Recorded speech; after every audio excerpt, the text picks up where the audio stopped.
Assalamualaikum warahmatullahi wabarakatuh. Kami dari kelompok 4 akan mempresentasikan tentang fikih muamalah. Sebelumnya, perkenalkan nama saya Vinatama, NIM terakhir 106. Saya Tania Rizfa Katim, NIM terakhir 134. Saya Mia Girindasari, NIM terakhir 093. Oke, baiklah, akan kami mulai. Latar belakang. Muamalah merupakan interaksi manusia sesuai syariat. Syariat tersebut terdiri dari hak dan kewajiban.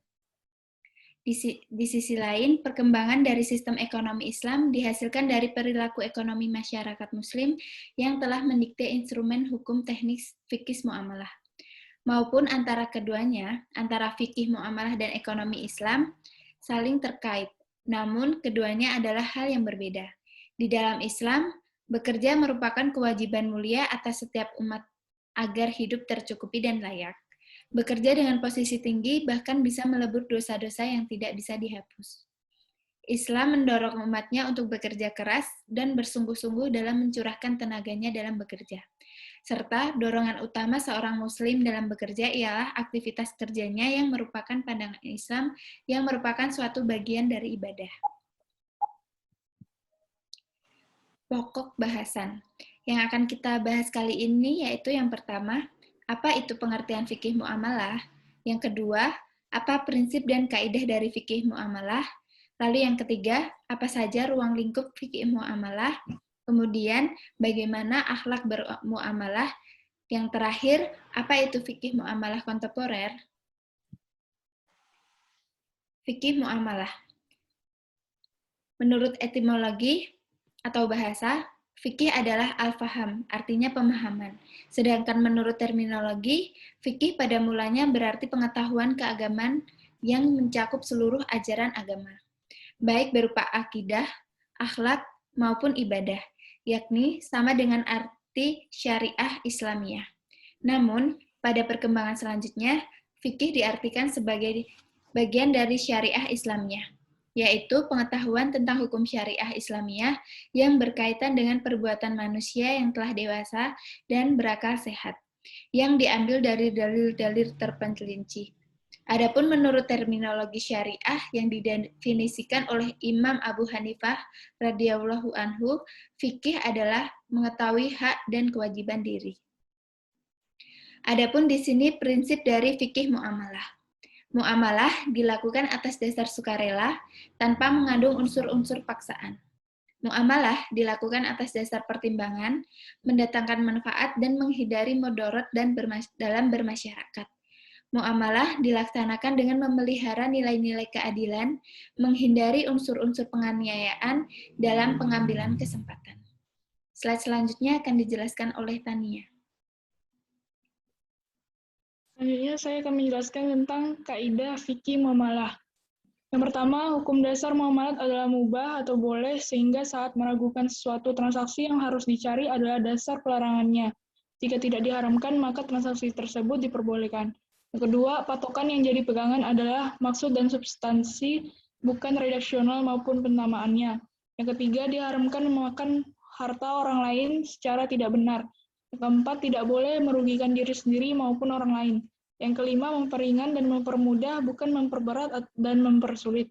Yang keenam, memperhatikan keterpaksaan dan kebutuhan. Yang ketujuh, memperhatikan tradisi dan kebiasaan masyarakat yang tidak menyalahi syariat. Fikih muamalah. Dalam ruang lingkupnya, fikih muamalah dibagi menjadi dua, yaitu al-muamalah al-dabiyah, al-muamalah al-madiniyah. Al-muamalah al-dabiyah.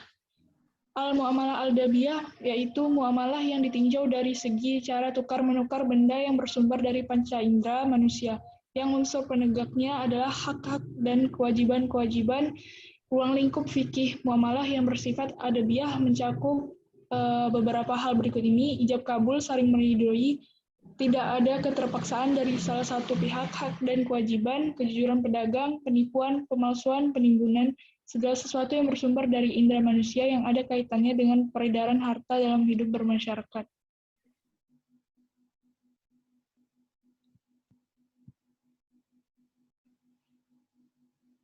Selanjutnya adalah al-mu'amalah al-madiyah, yaitu muamalah yang mengkaji objeknya sehingga sebagian para ulama berpendapat bahwa muamalah madiyah adalah muamalah yang bersifat kebendaan karena objek fikih muamalah adalah benda yang halal, haram, dan syubhat untuk diperjualbelikan.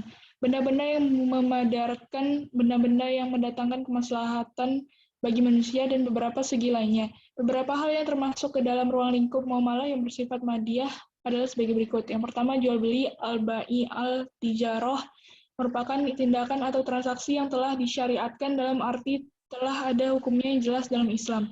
Yang kedua, gadai al-rahn, yaitu menjadikan suatu benda yang mempunyai nilai harta dalam pandangan syara' untuk kepercayaan suatu utang sehingga memungkinkan mengambil seluruh atau sebagian utang dari benda itu. Yang selanjutnya adalah fikih kontemporer yang akan dijelaskan oleh Mia.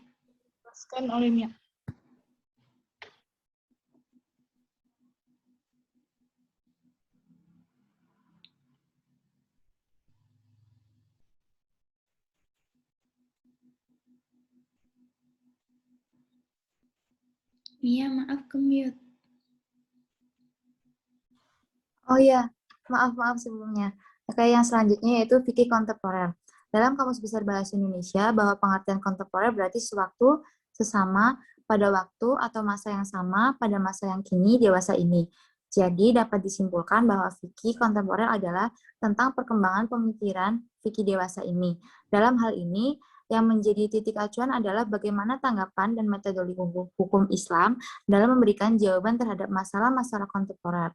Latar belakang terbentuknya fikih kontemporer adalah akibat arus modernisasi yang hampir semua bagian yang dihuni oleh negara-negara yang mayoritas Islam dengan adanya arus modernisasi. Selanjutnya, nah, dengan adanya arus modernisasi tersebut mengakibatkan adanya suatu perubahan dalam tatanan sosial umat Islam, baik itu yang menyangkut ideologi, politik, sosial, budaya, dan lain sebagainya. Berbagai perubahan tersebut seakan-akan cenderung menjauhkan umat Islam dari nilai-nilai agama. Hal itu terjadi karena kemajuan modernisasi tidak diimbangi dengan perubahan pemikiran keagamaan. Fikih kontemporer juga terbentuk karena semakin berkembangnya dan mapannya sistem pemikiran Barat atau hukum positif di negeri musuh yang secara faktual lebih diterima dan mudah diamalkan, akan tetapi dalam penerimaan konsepsi Barat tersebut tetap merasakan adanya kejanggalan baik secara psikologi, sosiologis, maupun politis. Selanjutnya, tetapi belum terwujudnya konsepsi Islam yang konseptual, maka dengan rasa ketidakberdayaan mereka mengikuti konsepsi yang tidak Islami, hal itulah yang menggugah nurani para pakar hukum Islam untuk segera mewujudkan fikih yang relevan sesuai dengan perkembangan zaman. Ruang lingkup fikih kontemporer mencakup masalah-masalah fikih yang berhubungan dengan situasi kontemporer modern yang mencangkup kajian Al-Quran dan hadis. Kajian fikih kontemporer tersebut dikategorikan ke dalam beberapa aspek, yaitu aspek hukum keluarga, seperti akad nikah melalui telepon, penggunaan alat kontrasepsi.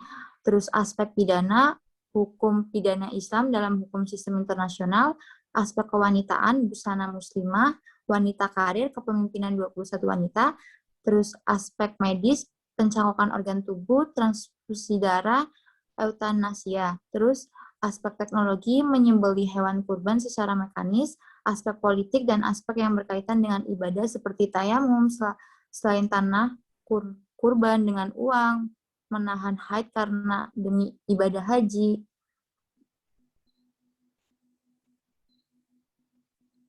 Sekian presentasi dari kami, kurang dan lebihnya kami mohon maaf.